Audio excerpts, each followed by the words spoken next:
Ang estudyante mula UP Diliman ang nakalikha ng disenyo ng dam na malaki ang menos sa konstruksyon.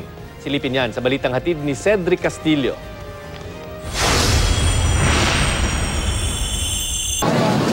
Paminsan-minsan kapag naghalo-halo ang sipag, imahinasyon at pati na rin swerte, sadyang may mga nakakatisod ng bagong ideya at makabuluhang imbensyon. Ang mga future civil engineer na sina Kent at Ray, gaya ng karaniwang mag-aaral, gusto lamang daw malusutan ang kolehiyo, lalo na ng panahong magtitisis na. Actually, medyo comedy pa nga eh. Kasi yung unang problem na gusto namin masolve, kung papasa ba kami sa college.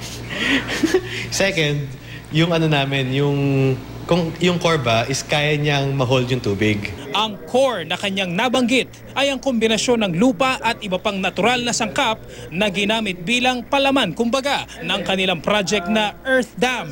Isa itong uri ng dam na mas popular gamitin para mag-imbak ng tubig na gagamitin pang irigasyon. Water yung isa sa pinaka-vital na resource ng tao, and then we need to impound it kasi yung ibang mga areas very limited yung supply nila.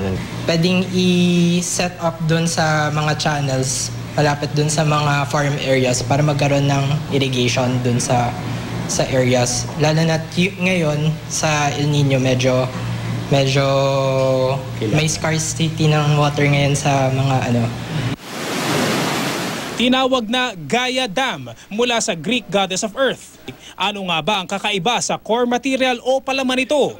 Ang karaniwan kasing ginagamit na semento, pumapatak na 4,000 pesos ang kada metro kubiko. Ang alternative naman na isang uri ng clay, 5,000 pesos. Pero ang palaman ng Gaia Dam, mahigit lamang daw 1,000 piso bawat cubic meter. Sa madaling salita, laking tipid daw lalo na sa mga nayon na napakahalaga ng irigasyon. Sa ngayon, nilalakad na raw ng UP Diliman ang pagpapatent sa disenyo. Right now, yung country natin is very ripe for innovation. Nung nag-start po kami, nag-start lang po talaga siya as thesis. So we just wanted to finish the subject. Ang goal namin is to create more. Parang hindi ka makokontento kasi ang alam mo, may magagawa ka at may matutulong ka sa tao na mag-benefit lahat. Yaman din lamang at napag-uusapan ng tubig. Sa kabila ng napakainit na panahon, tiniyak ng Department of Environment and Natural Resources na sapat naman daw ang ating tubig sa ngayon. Yun nga lang. Tayo naman, we are in the extreme portion. As I've mentioned, we are suffering extreme weather events. Pag tag-ulan, baha. Pag tag-tuyot, halos wala kang makuhang tubig. So, ang challenge sa governance is to make water available at the proper place, at the proper time. Hindi tulad halimbawa ng mga bansa sa Middle East na supply ng tubig ang problema. Ang Pilipinas, sagana sa mapagkukunan nito. As of now, 97% of our water is coming from Angat.